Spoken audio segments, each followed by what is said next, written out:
Hello and welcome back to another episode of a Cozy Christmas podcast.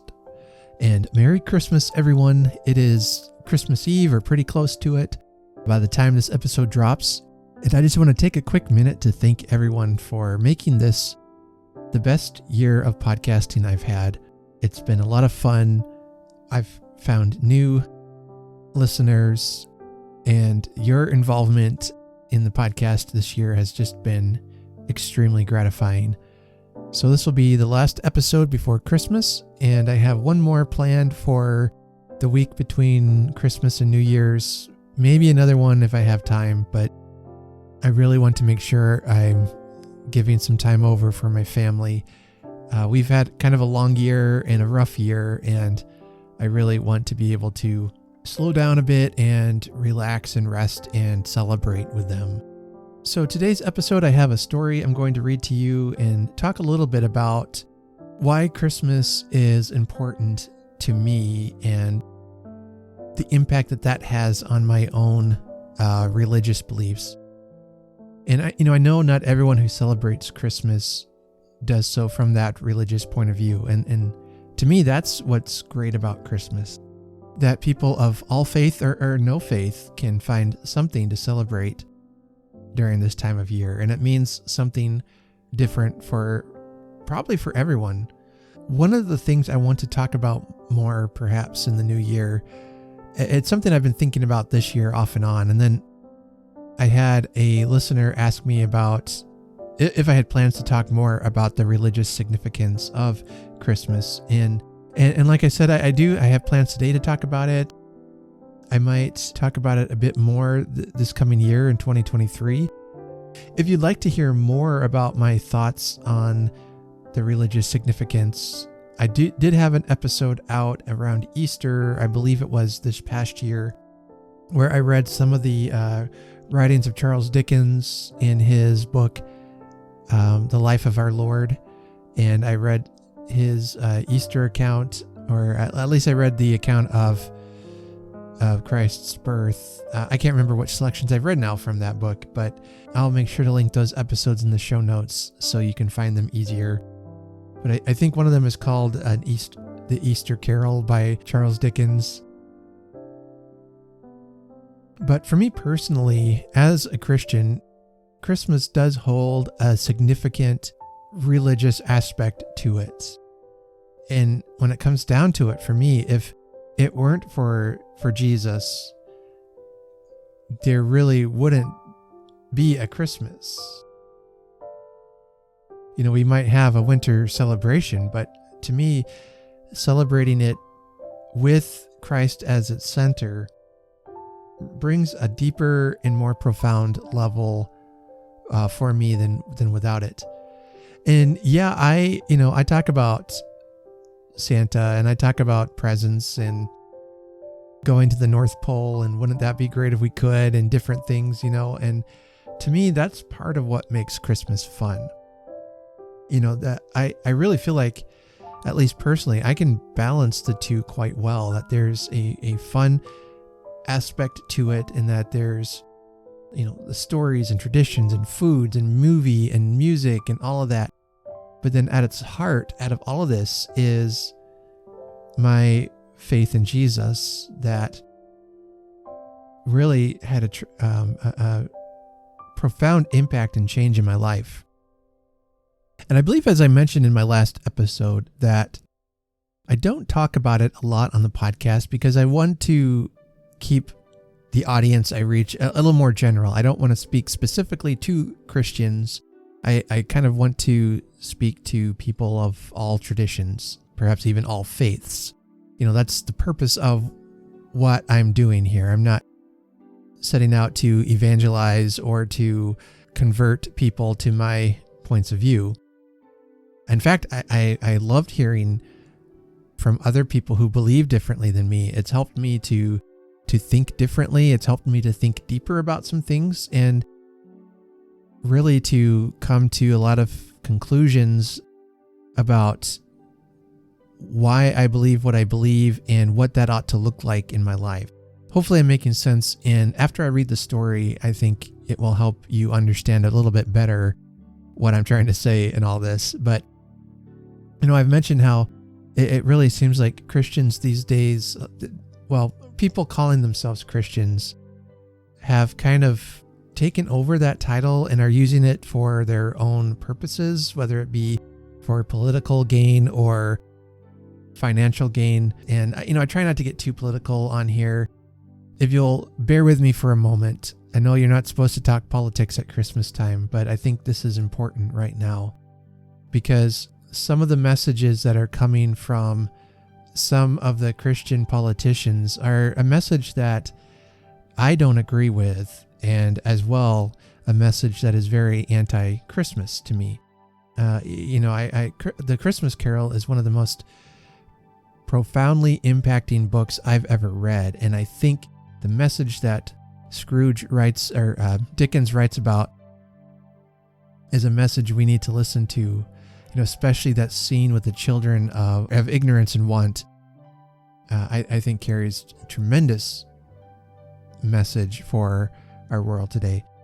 Like I said, I don't want to get into the politics, but at its heart, first and foremost, I am a Christian. And so what does that mean?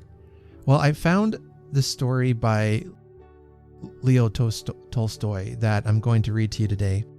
It is a bit more religious than what I normally read, but I believe the message in it is one that is very necessary for our world. And the story is called Where Love Is, There God Is Also. And the version I'm going to read is found on the Gutenberg website, and it's translated from the Russian by Nathan Haskell Dole. And this particular edition was published in 1887. And you might have seen different translations of this story. It's called also Where Love Is, God Is. You might see it published as Martin the Cobbler. And I'm going to butcher some of these Russian names, so apologies to any listeners I might have in Russia. But I wanted to read the story because I think, to me, this is what Christianity ought to look like. It's a story set at Christmas time that promotes loving others, and that when we love others, we are showing our love for God, and we are showing our love for Christ. What better message is there at Christmas time than the message of loving one another? In A Christmas Carol, that's one of the things I think Fred, his nephew, Scrooge's nephew, points out, is that we need to remember that we are fellow passengers to the grave, that we have to have that care for one another and, lift our eyes to that star in Bethlehem. I guess in the end, what I hope people know about me is that I loved God and that I loved them. No matter who they are, no matter what they believe, no matter how they identify, I want you to know that I want to take that spirit of Christmas, that God loved us, and demonstrate that in the way I live and interact with others. I think it's a message that a lot of churches and a lot of Christians are forgetting these days, as I said, that Christianity, at least how I see that it ought to be done, is being co-opted and overtaken by a political agenda that I have a lot of problems with.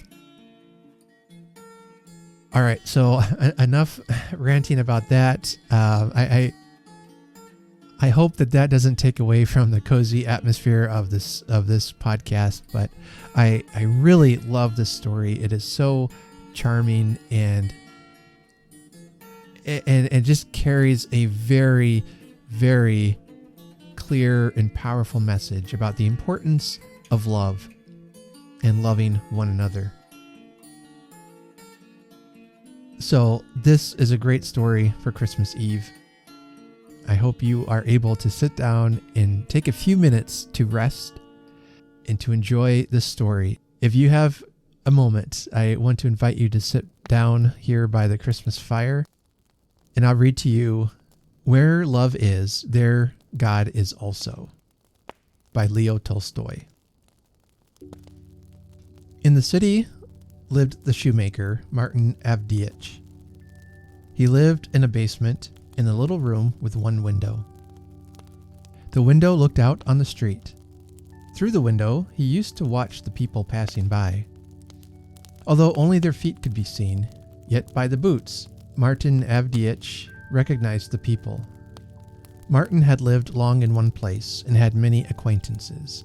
Few pairs of boots in his district had not been in his hands once and again. Some he would half sole, some he would patch, some he would stitch around, and occasionally he would also put on new uppers. And through the window he often recognized his work. Martin had plenty to do, because he was a faithful workman, used good material, did not make exorbitant charges, and kept his word. If it was possible for him to finish an order by a certain time, he would accept it. Otherwise, he would not deceive you, he would tell you so beforehand. And all knew Avdiich, and he was never out of work. Avdiich had always been a good man, but as he grew old, he began to think more about his soul and get nearer to God. Martin's wife had died when he was still living with his master.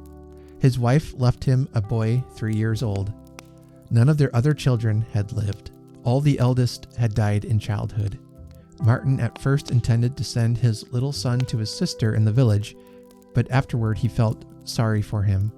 He thought to himself, "It will be hard for my Kapitashka to live in a strange family. I shall keep him with me." And Avdiich left his master and went into lodgings with his little son. But God gave Avdiich no luck with his children. As Kapitoshka grew older, he began to help his father and would have been a delight to him. But a sickness fell on him. He went to bed, suffered a week, and died. Martin buried his son and fell into despair. So deep was this despair that he began to complain of God. Martin fell into such a melancholy state that more than once he prayed to God for death, and reproached God because he had not taken him, who was an old man, instead of his beloved only son. Avdiich also ceased to go to church. And once a little old man from the same district came from Troista to see Avdiich. For 7 years he had been wandering about. Avdiich talked with him and began to complain about his sorrows. "I have no desire to live any longer," he said. "I only wish I was dead. That is all I pray God for. I am a man without anything to hope for now." And the little old man said to him, "You don't talk right, Martin. We must not judge God's doings. The world moves not by our skill, but by God's will. God decreed for your son to die, for you to live. So it is for the best, and you are in despair because you wish to live for your own happiness." "But what shall one live for?" asked Martin. And the little old man said, "We must live for God, Martin. He gives you life, and for his sake you must live. When you begin to live for him, you will not grieve over anything, and all will seem easy to you." Martin kept silent for a moment and then said, "But how can one live for God?" And the little old man said, "Christ has taught us how to live for God. You know how to read? Buy a testament and read it. There you will learn how to live for God. Everything is explained there." And these words kindled a fire in Avdiich's heart. And he went that very same day, bought a New Testament in large print, and began to read. At first Avdiich intended to read only on holidays. But as he began to read, it so cheered his soul that he used to read every day. At times he would become so absorbed in reading that all the kerosene in the lamp would burn out, and still he could not tear himself away. And so Avdiich used to read every evening. And the more he read, the clearer he understood what God wanted of him, and how one should live for God, and his heart kept growing easier and easier. Formerly, when he lay down to sleep, he used to sigh and groan and always thought of his Kapitashka, and now his only exclamation was, Glory to thee, Lord, thy will be done." And from that time, Avdiich's whole life was changed. And other days he, too, used to drop into a public house as a holiday amusement to drink a cup of tea, and he was not averse to a little brandy either. He would take a drink with some acquaintance and leave the saloon not intoxicated exactly, yet in a happy frame of mind, and inclined to talk nonsense and shout and use abusive language at a person. Now he left off that sort of thing. His life became quiet and joyful. In the morning he would sit down to work, finish his allotted task, then take the little lamp from the hook, put it on the table, get his book from the shelf, open it, and sit down to read. And the more he read, the more he understood, and the brighter and happier it grew in his heart.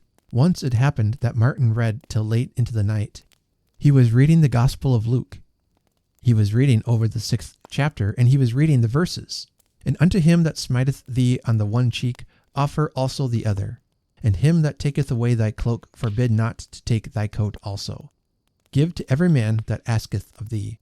And of him that taketh away thy goods, ask them not again. And as ye would that men should do to you, do ye also to them likewise. He read farther also these verses, where God speaks. And why call ye me Lord, Lord, and do not do the things which I say? Whosoever cometh to me and heareth my sayings, and doeth them, I will show you to whom he is like. He is like a man which built a house, and digged deep, and laid the foundation on a rock. And when the flood arose, the stream beat vehemently upon that house, and could not shake it. For it was founded upon a rock. But he that heareth and doeth not is like a man that without a foundation built a house upon the earth, against which the stream did beat vehemently, and immediately it fell, and the ruin of that house was great. Avdiich read these words, and joy filled his soul. He took off his spectacles, put them down on the book, leaned his elbows on the table, and became lost in thought. And he began to measure his life by these words. And he thought to himself, Is my house built on the rock or on the sand? 'Tis well if on the rock. It is so easy when you are alone by yourself. It seems as if you had done everything as God commands, but when you forget yourself, you sin again. Yet I shall still struggle on. It is very good. Help me, Lord.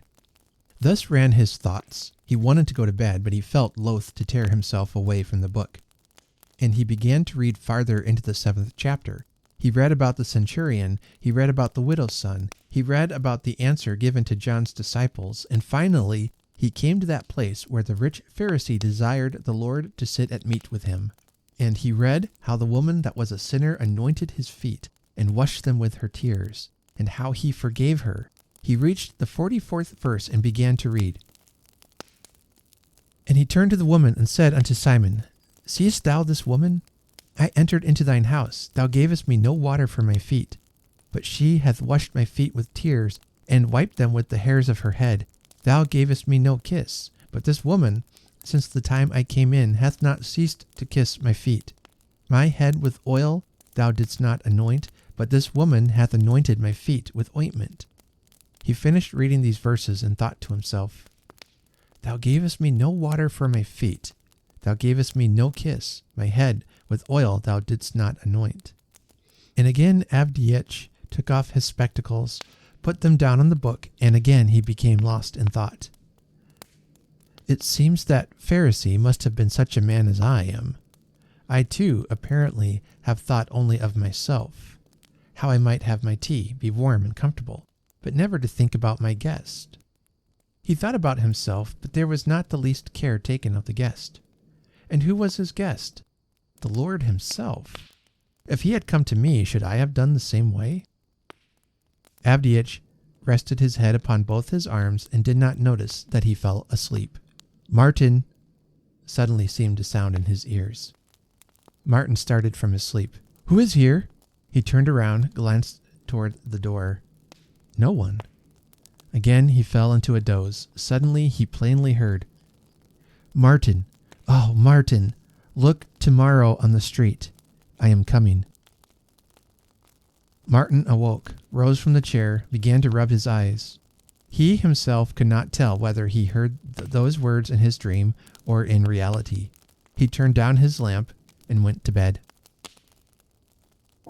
At daybreak next morning, Avdiich rose, made his prayer to God, lighted the stove, put on the shchi in the kasha, put the water in the samovar, put on his apron, and sat down by the window to work. And while he was working, he kept thinking about all that had happened the day before. It seemed to him at one moment that it was a dream, and now he had really heard a voice. "Well," he said to himself, "such things have been." Martin was sitting by the window and looking out more than he was working. When anyone passed by in boots which he did not know, he would bend down, look out of the window, in order to see not only the feet, but also the face. The dvornik passed by in new felt boots. The water carrier passed by, and there came up to the window an old soldier of Nicholas's time, in an old pair of laced felt boots, with a shovel in his hands. Avdiich recognized him by his felt boots. The old man's name was Stefanich, and a neighboring merchant, out of charity, gave him a home with him. He was required to assist the dvornik. Stefanich began to shovel away the snow from in front of Avdiich's window. Avdiich glanced at him and took up his work again. "Pshaw, I must be getting crazy in my old age," said Avdiich, and laughed at himself. "Stefanich is clearing away the snow, and I imagine that Christ is coming to see me. I was entirely out of my mind, old dotard that I am." Avdiich sewed about a dozen stitches, and then felt impelled to look through the window again. He looked out again through the window, and saw that Stefanich had leaned his shovel against the wall, and was warming himself and resting. He was an old, broken-down man. Evidently he had not strength enough even to shovel the snow. Avdiich said to himself, "I will give him some tea. By the way, the samovar has only just gone out." And Avdiich laid down his awl, rose from his seat, put the samovar on the table, poured out the tea, and tapped with his finger at the glass. Stefanich turned around and came to the window. Avdiich beckoned to him and went to open the door. "Come in, warm yourself a little," he said. "You must be cold." "Oh, may Christ reward you for this. My bones ache," said Stefanich. Stefanich came in and shook off the snow, tried to wipe his feet so as not to soil the floor, but staggered. "Don't trouble to wipe your feet. I will clean it up myself. We are used to such things. Come in and sit down," said Avdiich. "Here, drink a cup of tea."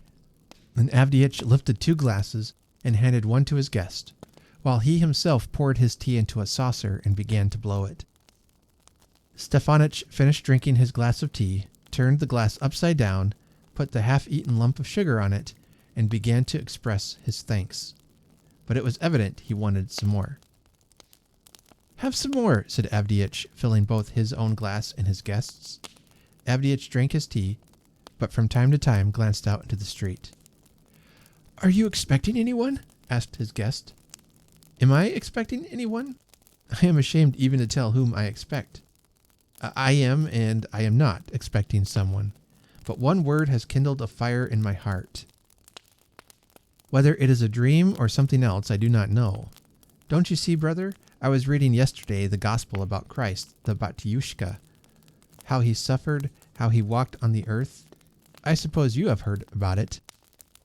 "Indeed I have," replied Stefanich, "but we are people in darkness. We can't read."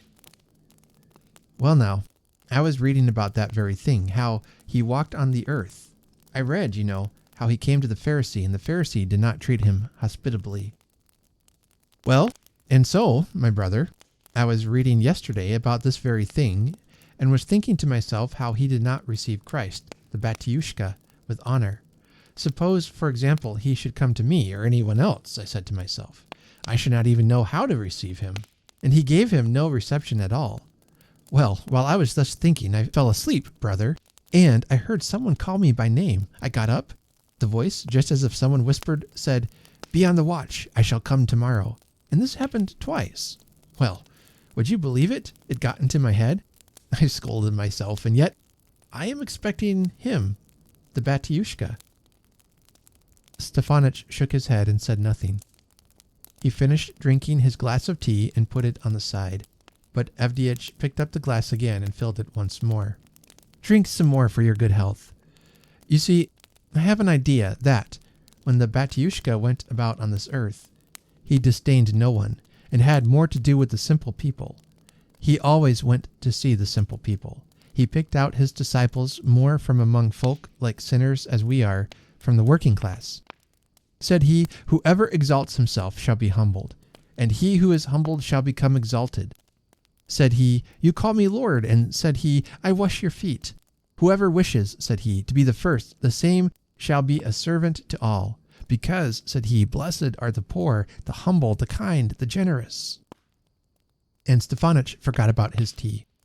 He was an old man and easily moved to tears. He was listening, and the tears rolled down his face. Come now, have some more tea, said Avdiich. But Stefanich made the sign of the cross, thanked him, turned down his glass, and arose. Thanks to you, he said, Martin Avdiich, for treating me kindly and satisfying me, soul and body. You are welcome. Come in again. Always glad to see a friend, said Avdiich. Stefanich departed, and Martin poured out the rest of the tea, drank it up, put away the dishes, and sat down again by the window to work, to stitch on a patch. He kept stitching away, and at the same time looking through the window. He was expecting Christ, and was all the while thinking of him and his deeds, and his head was filled with the different speeches of Christ. 2 soldiers passed by. One wore boots furnished by the crown, and the other one boots that he had made. Then the master of the next house passed by in shining galoshes. Then a baker with a basket passed by. All passed by, and now there came also by the window a woman in woolen stockings and rustic bashmaks on her feet. She passed by the window and stood still near the window case. Avdiich looked up at her from the window and saw it was a stranger, a woman poorly clad, and with a child. She was standing by the wall with her back to the wind, trying to wrap up the child, and she had nothing to wrap it up in. The woman was dressed in shabby summer clothes, and from behind the frame Avdiich could hear the child crying, and the woman trying to pacify it, but she was not able to pacify it. Avdiich got up, went to the door, ascended the steps, and cried, My good woman! Hey, my good woman! The woman heard him and turned around. Why are you standing in the cold with the child? Come into my room where it is warm. You can manage it better. Here, this way. The woman was astonished. She saw an old man in an apron, with spectacles on his nose, calling her to him. She followed him. They descended the steps and entered the room. The old man led the woman to his bed. There, says he, sit down, my good woman, nearer to the stove. You can get warm and nurse the little one. I have no milk for him. I myself have not eaten anything since morning, said the woman, but nevertheless she took the baby to her breast. Avdiich shook his head, went to the table, brought out the bread in a dish, opened the oven door, poured into the dish some cabbage soup, took out the pot with the gruel, but it was not cooked as yet, so he filled the dish with shchi only, and put it on the table. He got the bread, took the towel down from the hook, and spread it upon the table. Sit down, he says, and eat, my good woman, and I will mind the little one. You see, I once had children of my own. I know how to handle them. The woman crossed herself, sat down at the table, and began to eat, while Avdiich took a seat on the bed near the infant. Avdiich kept smacking and smacking to it with his lips, but it was a poor kind of smacking, for he had no teeth. The little one kept on crying, and it occurred to Avdiich to threaten the little one with his finger. He waved his finger right before the child's mouth and hastily withdrew it. He did not put it to his mouth because his finger was black and soiled with wax. And the little one looked at his finger and became quiet. Then it began to smile, and Avdiich also was glad. While the woman was eating, she told who she was, and whither she was going. Said she, I am a soldier's wife. It is now 7 months since they sent my husband away off, and no tidings. I lived out as cook. The baby was born. No one cared to keep me with a child. This is the 3rd month that I have been struggling along without a place. I ate up all I had. I wanted to engage as a wet nurse. No one would take me. I was too thin, they say. I have just been to the merchant's wife, where lives a young woman I know, and so they promised to take us in. I thought that was the end of it, but she told me to come next week, and she lives a long way off. I got tired out, and it tired him too, my heart's darling. Fortunately, our landlady takes pity on us for the sake of Christ, and gives us a room, else I don't know how I should manage to get along." Avdiich sighed and said, "Haven't you any warm clothes?" "Now is the time, friend, to wear warm clothes, but yesterday I pawned my last shawl for a 20 kopeck piece." The woman came to the bed and took the child, and Avdiich rose, went to the partition, rummaged round, and succeeded in finding an old coat. "Nay," says he, "it is a poor thing, yet you may turn it to some use." The woman looked at the coat and looked at the old man. She took the coat and burst into tears, and Avdiich turned away his head. Crawling under the bed, he pushed out a little trunk, rummaged in it, and sat down again opposite the woman. And the woman said, "May Christ bless you, little grandfather. He must have sent me to your window. My little baby would have frozen to death. When I started out it was warm, but now it has grown cold, and he, the Batiushka, led you to look through the window and take pity on me, an unfortunate." Avdiich smiled and said, "Indeed he did that. I have been looking through the window, my good woman, for some wise reason." And Martin told the soldier's wife his dream, and how he heard the voice, how the Lord promised to come and see him that day. "All things are possible," said the woman. She rose, put on the coat, wrapped up her little child in it, and as she started to take leave, she thanked Avdiich again. "Take this, for Christ's sake," said Avdiich, giving her a 20 kopeck piece. "Redeem your shawl." She made the sign of the cross, and Avdiich made the sign of the cross and went with her to the door. The woman went away. Avdiich ate some shchi, washed the dishes, and sat down again to work. While he was working, he still remembered the window.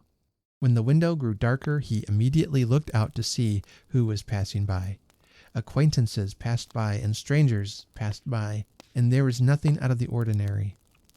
But here Avdiich saw that an old apple woman had stopped in front of his window. She carried a basket with apples. Only a few were left, as she had evidently sold them nearly all out, and over her shoulder she had a bag full of chips. She must have gathered them up in some new building and was on her way home. One could see that the bag was heavy on her shoulder. She tried to shift it to the other shoulder, so she lowered the bag on the sidewalk, stood the basket with the apples on a little post, and began to shake down the splinters in the bag. And while she was shaking her bag, a little boy in a torn cap came along, picked up an apple from the basket, and was about to make his escape. But the old woman noticed it, turned around, and caught the youngster by his sleeve. The little boy began to struggle, tried to tear himself away, but the old woman grasped him with both hands, knocked off his cap, and caught him by the hair. The little boy was screaming. The old woman was scolding. Avdiich lost no time in putting away his awl. He threw it upon the floor, sprang to the door. He even stumbled on the stairs and dropped his spectacles and rushed out into the street. The old woman was pulling the youngster by his hair and was scolding and threatening to take him to the policeman. The youngster was defending himself and denying the charge. "I did not take it," he said. "What are you licking me for? Let me go." Avdiich tried to separate them. He took the boy by his arm and said, "Let him go, babushka. Forgive him, for Christ's sake." "I will forgive him so that he won't forget it till the new broom grows. I am going to take that little villain to the police." Avdiich began to entreat the old woman. "Let him go, babushka," he said. "He will never do it again. Let him go, for Christ's sake." The old woman let him loose. The boy started to run, but Avdiich kept him back. "Ask the babushka's forgiveness," he said, "and don't you ever do it again. I saw you take the apple." The boy burst into tears and began to ask forgiveness. "There now, that's right, and here's an apple for you." And Avdiich took an apple from the basket and gave it to the boy. "I will pay you for it, babushka," he said to the old woman. "You ruin them that way, the good-for-nothings," said the old woman. "He ought to be treated so that he would remember it for a whole week." "Ah, babushka, babushka," said Avdiich. "That is right according to our judgment, but not according to God's. If he is to be whipped for an apple, then what ought to be done to us for our sins?" The old woman was silent, And Avdiich told her the parable of the master who forgave a debtor all that he owed him, and how the debtor went and began to choke one who owed him. The old woman listened, and the boy stood listening. God has commanded us to forgive, said Avdiich, else we too may not be forgiven. All should be forgiven, and the thoughtless especially. The old woman shook her head and sighed. That's so, said she, but the trouble is that they are very much spoiled. Then we who are older must teach them, said Avdiich. That's just what I say, remarked the old woman. I myself had 7 of them. Only 1 daughter is left. And the old woman began to relate where and how she lived with her daughter, and how many grandchildren she had. Here, she says, my strength is only so-so, and yet I have to work. I pity the youngsters, my grandchildren, but what nice children they are. No one gives me such a welcome as they do. Aksintka won't go to anyone but me. Babushka, dear Babushka, loveliest. And the old woman grew quite sentimental. Of course, it is a childish trick. God be with him, said she, pointing to the boy. The woman was just about to lift the bag on her shoulder when the boy ran up and said, Let me carry it, Babushka. It is on my way. The old woman nodded her head and put the bag on the boy's back, and side by side they passed along the street. And the old woman even forgot to ask Avdiich to pay for the apple. Avdiich stood motionless and kept gazing after them, and he heard them talking all the time as they walked away. After Avdiich saw them disappear, he returned to his room. He found his eyeglasses on the stairs. They were not broken. He picked up his awl and sat down to work again. After working a little while, it grew darker, so that he could not see to sew. He saw the lamplighter passing by to light the street lamps. It must be time to make a light, he said to himself. So he got his little lamp ready, hung it up, and he took himself again to his work. He had 1 boot already finished. He turned it around, looked at it. Well done. He put away his tools, swept off the cuttings, cleared off the bristles and ends, took the lamp, set it on the table, and took down the Gospels from the shelf. He intended to open the book at the very place where he had yesterday put a piece of leather as a mark, but it happened to open at another place. And the moment Avdiich opened the Testament, he recollected last night's dream. And as soon as he remembered it, it seemed as if he heard someone stepping about behind him. Avdiich looked around and saw, there, in the dark corner, it seemed as if people were standing. He was at a loss to know who they were, and a voice whispered in his ear, Martin, oh, Martin, did you not recognize me? Who? Exclaimed Avdiich. Me, repeated the voice. It was I. And Stefanich stepped forth from the dark corner. He smiled, and like a little cloud faded away and soon vanished. And it was I, said the voice. From the dark corner stepped forth the woman with her child. The woman smiled, the child laughed, and they also vanished. And it was I, continued the voice. Both the old woman and the boy with the apple stepped forward. Both smiled and vanished. Avdiich's soul rejoiced. He crossed himself, put on his spectacles, and began to read the Evangelists where it happened to open. On the upper part of the page he read, For I was hungered, and you gave me meat. I was thirsty, and ye gave me drink. I was a stranger, and ye took me in. And on the lower part of the page he read this, Inasmuch as ye have done it unto one of the least of these my brethren, ye have done it unto me. St. Matthew, chapter 25. And Avdiich understood that his dream had not deceived him, that the Savior really called on him that day, and that he really received him.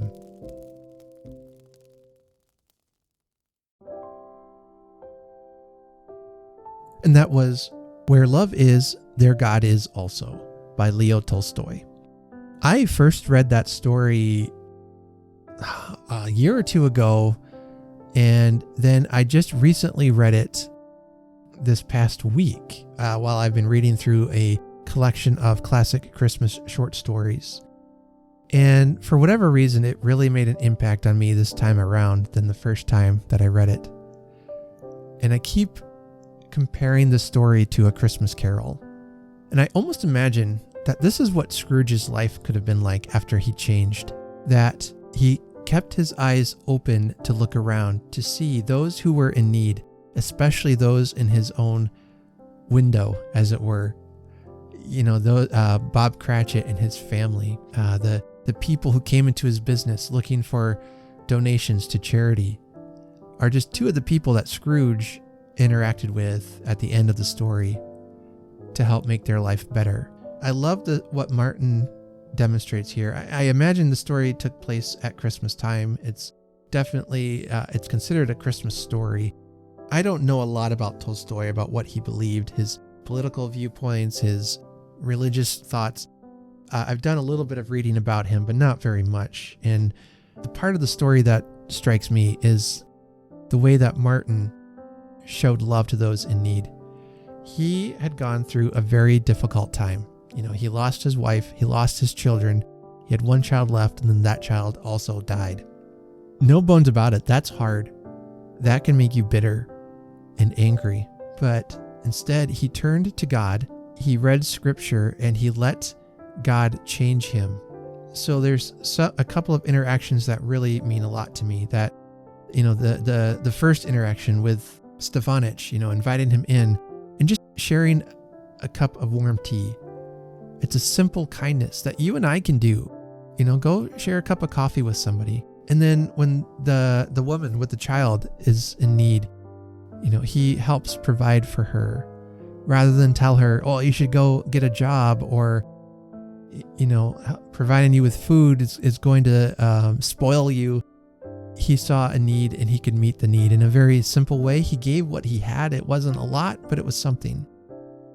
You give money to somebody on the street who's asking for help, and you think, well, what are they going to use that money for? Are they going to go buy drugs, alcohol, whatever? Who knows? That's on them. For me, what my Christian belief says is that when I see somebody in need and I'm able to help that person, that's what I should do. And if I don't, I am not demonstrating the love of God. If we're going to err, let's err on the side of generosity. Now, what does all that have to do with Christmas? Well, for me, everything, because the Bible tells us that if we love God, then we will love others in the same way that God loved us. And God loved us enough that he sent Jesus to this earth. And that's what we celebrate at Christmas time. At least that's what I celebrate at Christmas time. And that's what I love about this story, is that Martin was showing love to others, even to that boy who stole an apple. You could say on one hand, well, that boy didn't deserve to have love shown. He stole something. Yes, he did. But I think Martin understands there could have been a reason behind it. He was hungry. He was poor, whatever the case. And yes, the law, the judgment says he should be punished. But Martin shows him mercy and grace and love and says, it will be okay. Let me buy it for him. And in the end, that boy learns a very valuable lesson, in that he then serves the older woman by helping her carry her weight, her baggage. And boy, talk about some great illustrations there in allegory there in that story. And then Martin realizes that when God said, I will come and see you today, God did through those people that Martin was able to help. Yeah, so those are just some of my thoughts about Christmas. And I know they're kind of rambly. So I guess to try to summarize this all up here, I don't mean to preach at you. I just wanted to encourage you to look, especially at this time of year, look out your window. Who do you see? Who is walking by who might be in need? They might need a word of encouragement. They might need time to have a cup of tea with you. They might need help getting presents for their family. They might need food. Rather than being quick to judge, let's be quick to love and welcome anyone into our life, whoever they are, whatever they believe, however they vote, however they identify themselves. Look at them as a person. We are, I believe, made in the image of God. And that is a profound calling and a sacred duty to treat others in that same way. Over the next couple of days, you can take a moment to lift your eyes to that star in Bethlehem. Remember what Marley said in A Christmas Carol. One of the things that tormented him is this thought. He said, "Why did I walk through crowds of fellow beings with my eyes turned down and never raise them to that blessed star which led the wise men to a poor abode? Were there no poor homes to which its light would have conducted me?"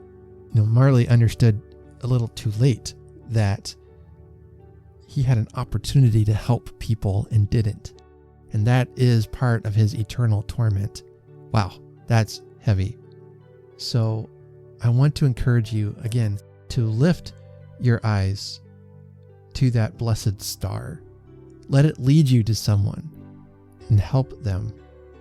Well, I hope that your Christmas will be wonderful beyond measure. I'll see you again a couple days after Christmas. I'll have a great interview with another cozy mystery writer. We'll have lots of fun with that. Again, just quickly, there are links and things in the show notes. Believe me when I say that it is my encouragement to you that we be kind to each other and that we do good. And let us remember to honor Christmas in our heart and try to keep it all the year. And so for me and my family, to you and yours, I hope that you have the very merriest of Christmases and a happy new year. Take care.